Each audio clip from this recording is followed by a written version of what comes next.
Hey, folks, it's your boy, the Boss Economist, back to rip apart the economic clown show that's unfolding before our very eyes.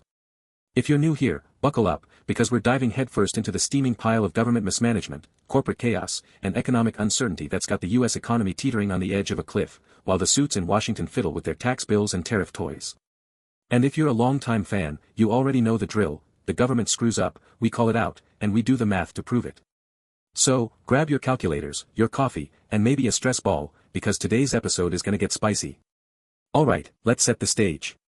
According to the latest data from the Association of International Certified Professional Accountants, AICPA, the folks who actually crunch the numbers instead of just tweeting about them, U.S. business optimism has taken a nosedive in Q2 2025.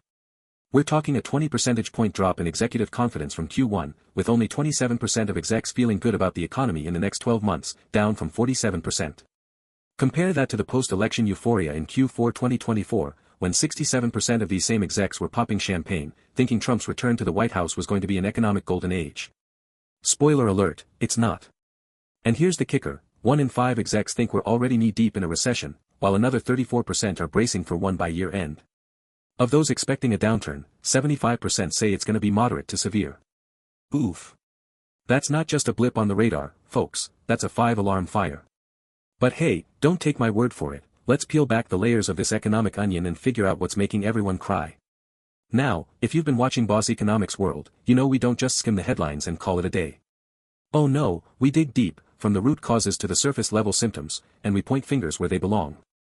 So, let's break this down, layer by layer, and expose the culprits. Spoiler alert, the government's got a starring role in this mess. First up, let's talk about the elephant in the room: Trump's tariff tantrums. The AICPA report highlights uncertainty around tariffs as a major driver of this business pessimism, and for good reason. Since Trump's re-election, global trade relations have been flipped upside down faster than you can say, "Make America Great Again." The man's been slapping tariffs left, right, and center, threatening everyone from China to the EU, and even pausing some of his most aggressive moves for a measly 90 days, just enough time to keep businesses in a perpetual state of panic. Now, let's get real about tariffs for a second. The theory is they protect American jobs, right? But here's the reality: they jack up costs for businesses, disrupt supply chains, and tank consumer confidence. According to a 2024 study by the National Bureau of Economic Research, Trump's first-term tariffs cost U.S. consumers and businesses $40 billion annually in higher prices. And guess what? The sequel's looking even worse. Just last week, on May 30, 2025, Trump accused China of violating agreements, reigniting tensions and sending shockwaves through corporate boardrooms. Take Apple, for example, a company Trump's been leaning on hard to bring jobs back to America. Sounds great on paper, but here's the dirty little secret: Apple's supply chain is so globally integrated that moving production back to the U.S. would increase costs by an estimated 20% to 30%, according to a 2025 Goldman Sachs report. Those costs get passed on to you, the consumer, while Apple's profit margins get squeezed, and its stock price, already down 15% YTD as of June 2025, takes another hit. And it's not just Apple. Mentions of uncertainty on Q1 2025 earnings calls have surged 300% year-over-year, per FactSet data. Companies are pulling guidance, slashing jobs, and bracing for impact. Next up, let's talk about Congress, because why should the White House have all the fun? Trump's been pushing a tax bill that, in its current form, includes provisions that would hammer international investors and companies with massive cost increases. Now, I'm not saying tax reform is bad. Lord knows the U.S. tax code is a mess. But when you're already dealing with tariff-induced chaos, the last thing businesses need is another layer of uncertainty. According to a 2025 analysis by the Tax Foundation, these proposed changes could reduce foreign direct investment, FDI, in the U.S. by $50 billion annually, as international firms rethink their exposure to a market that's starting to look more like a casino than a stable economy. And here's the kicker: FDI isn't just some abstract number, it funds jobs, innovation, and growth. When it dries up, so does the economic fuel that keeps the engine running. Now, let's zoom out to the surface-level symptoms, starting with jobs. The AICPA survey found that only 14% of businesses are looking to hire immediately, down from 20% in Q1.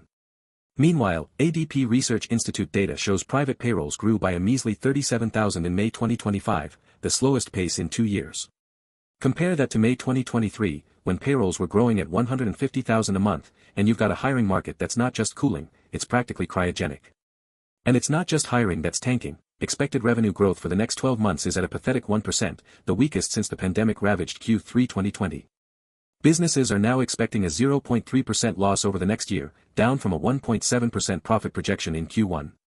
Folks, this isn't just a slowdown, it's a full-on screeching halt. Finally, let's talk about the vibe, or lack thereof. The AICPA survey shows a 14 percentage point drop in businesses expecting to expand, from 57% in Q1 to 43% in Q2.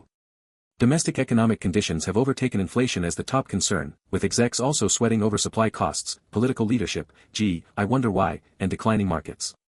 This isn't just a numbers game, it's a confidence crisis. When businesses lose faith, they stop investing, stop hiring, and start hoarding cash like it's the apocalypse. And guess what? That's a self-fulfilling prophecy that can tip us right into a recession. Now, here's where Boss Economics' world shines, calling out the government for its starring role in this economic horror show. Look, I get it, Trump's base loves the tough guy tariff talk, and Congress loves grandstanding over tax bills. But let's cut through the noise and look at the data. The government's actions, or, more accurately, its reckless inactions, are the match that's lighting this recession fuse. First, the tariff chaos. The Peterson Institute for International Economics estimates that Trump's latest tariff threats could shave 0.8% off U.S. GDP by 2026 if fully implemented. That's not just a rounding error, that's hundreds of thousands of jobs, billions in lost output, and a whole lot of pain for everyday Americans. And for what? To score political points. To stick it to China. Newsflash, folks, the only ones getting stuck are U.S. businesses and consumers. Second, the tax bill mess.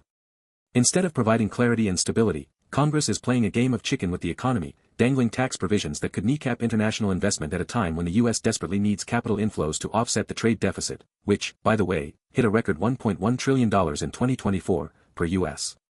Commerce Department data. And third, the Fed's caught in the middle, trying to clean up this mess. With inflation still sticky at 4.2% in May 2025, per the Bureau of Labor Statistics, and growth stalling, the Federal Reserve's in a no-win situation. Cut rates too soon, and you risk runaway inflation, hold rates too long, and you choke off what's left of the economy. Thanks, Washington, for making their job impossible. Alright, let's zoom out and look at the big picture. The AICPA data, combined with other leading indicators, paints a grim portrait. The Conference Board's leading economic index, LEI, has been declining for 6 straight months as of May 2025, signaling a high probability of recession within the next year.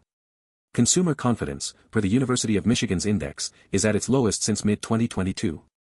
And don't even get me started on the yield curve, which has been inverted since late 2024, a classic recession warning sign. But here's the real kicker, this isn't just a US problem.